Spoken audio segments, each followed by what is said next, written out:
going. Let's go. Hello. Howdy. I don't know if this is on. Tell us a Hello? joke. There we go. Can I have your attention, please? So welcome to the Heist Epic Challenge Convention for high school students. We're glad you could make it. Hope you had a good lunch. Everybody have a good lunch? Yeah, good. Okay. So we have our keynote address by Dr. Camarda here. I think you're all familiar with Dr. Camarda a little bit. So I'm going to turn it over to him. All right. I want to thank Mr. Gorman, Ms. Cotty, and Eric Paul, and the teachers from Bergen Academy and Nipmuc, and from Morristown, and Mr. Rich Wilczewski from Morristown, New Jersey. We've been running this program for about 5 years, okay? But we're going to get better at it. We're going to get organized, and we're going to get real funding. But the idea of the program came about when I flew in space. I flew after the Columbia accident. Does everyone remember the Columbia accident when we had that problem? I don't think they were born yet. They weren't born? Okay. You remember, they were born. It was in 2003, right? Okay. That was right before that. Okay, so this was the launch before my launch. This was STS-107. And during the launch of that rocket, during the launch of that space shuttle, they noticed a large piece of foam came off, it hit the vehicle, right? And really smart people on the ground at Mission Control and engineers had to come up and had to determine, is this going to be a problem? Because it's a very fragile vehicle. The belly of this vehicle is protected from the searing heat of entry as it comes through the atmosphere. And it's in a fireball for about 15 minutes, about 6,000 degrees Fahrenheit on the outside. Was this crew going to survive? Okay? Did we damage the vehicle? And those people said, we don't have anything to worry about. It's not going to be a problem, right? And, I ask students, if your teacher asks you if you know the answer to a question, and you understand something, and you don't know the answer, what do you say? What was that? I don't know. And that's exactly what these people should have said, because they really didn't know, right? And so, what happened because of that, and this thing doesn't seem to be working, I'm going to have to keep doing this, I guess. What happened was that vehicle, when it was coming back, returning to Earth, disintegrated in the skies almost directly over Mission Control in Houston. And we lost 7 people, right? And these were really smart people that should have known. I guess this isn't going to work. Okay. I'm going to have to keep doing this. And so one of the things we found out was that, the foam was the technical cause of the problem. No, I'll do it. Okay. I'll do it. Don't worry about it. Thank you, Christine. Was definitely the technical cause of the problem, but really, the problem was how the people worked together or did not work together properly as a team, okay? And we call that psychological safety. There are a lot of other terms that behavioral scientists use when they're studying how teams behave. And psychological safety means people on your team, it's okay for you to stand up and say there's a problem, to dissent, and it will not affect your career.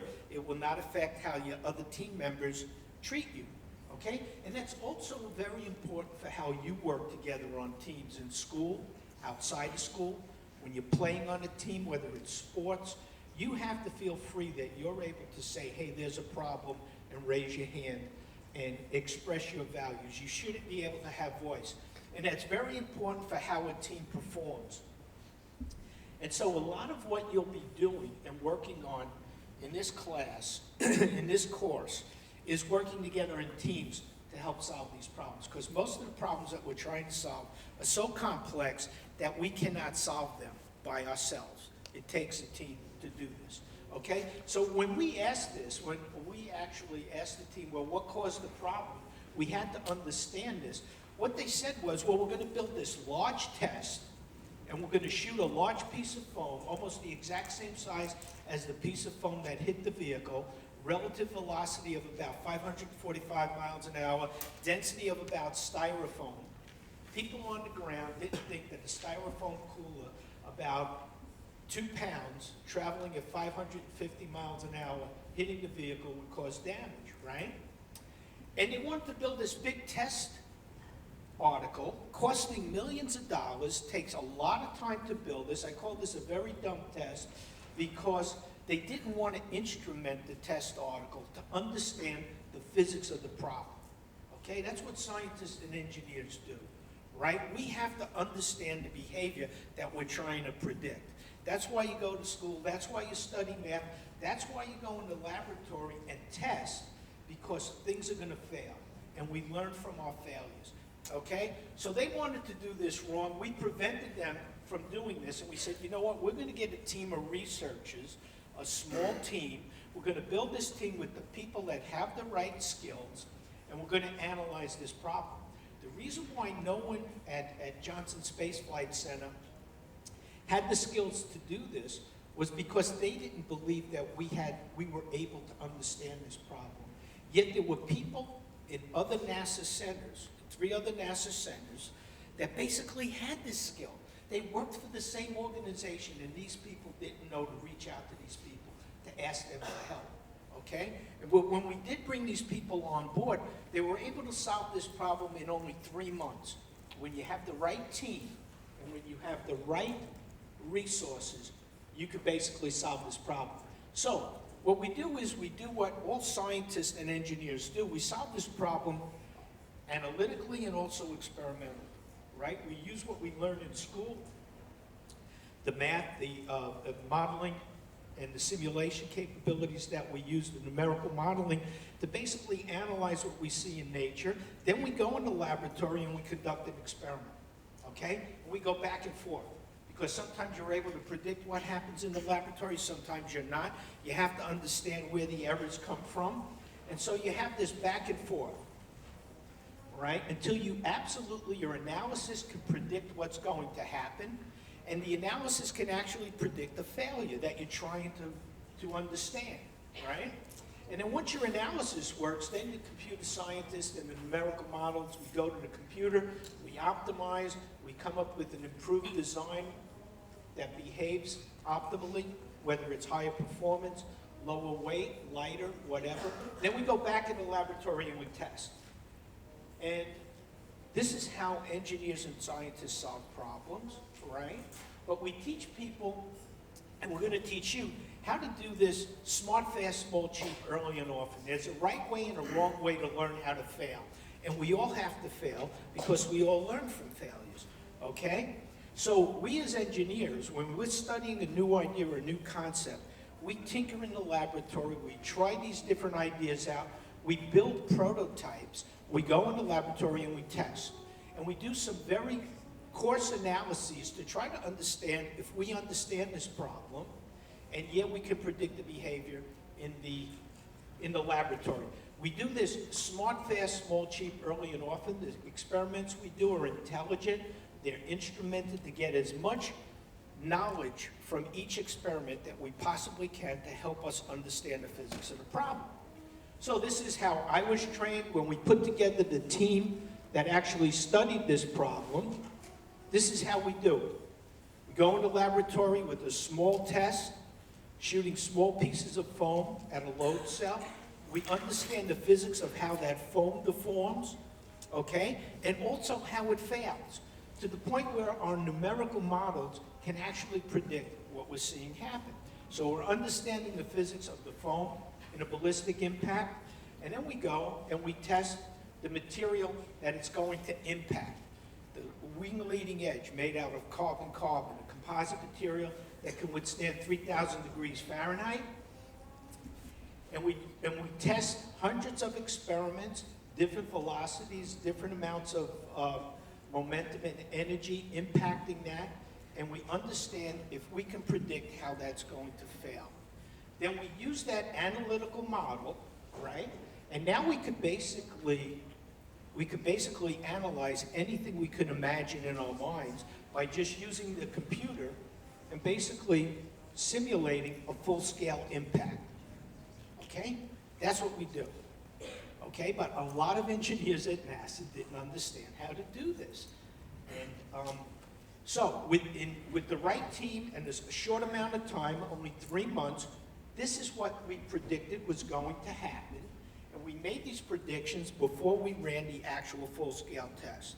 So now the test that we run, or we're going to run, is now going to be an intelligent test because we instrument the heck out of it, and now we have an analytical model that we can compare every point on this model to every sensor that we have on the real test article and see how well it compares.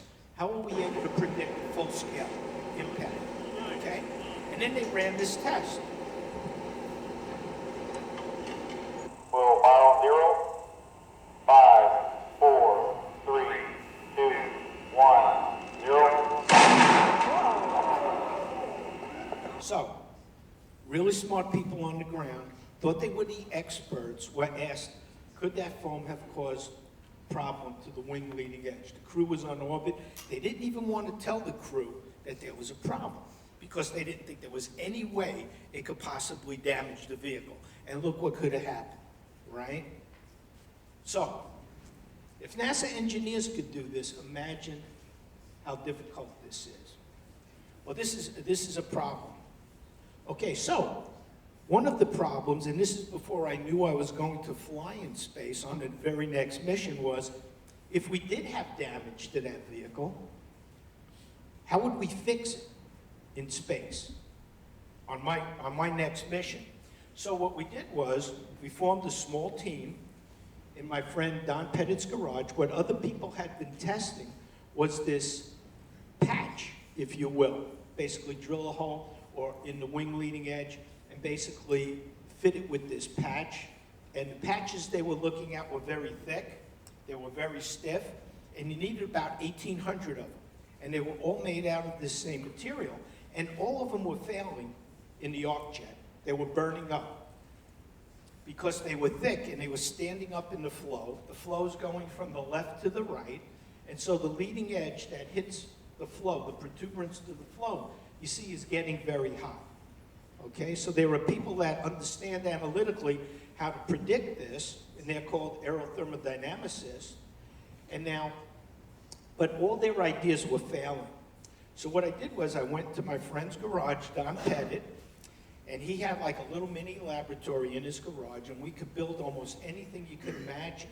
And we can get the Friends of Charlie from around the world to send us pieces of this using this same material that we designed. And we could go in his laboratory and we could start testing these ideas, which is exactly what we did. We looked at ways to drill and tap a hole in the wing leading edge. We looked at fasteners that we could potentially use. We looked at patches and plugs.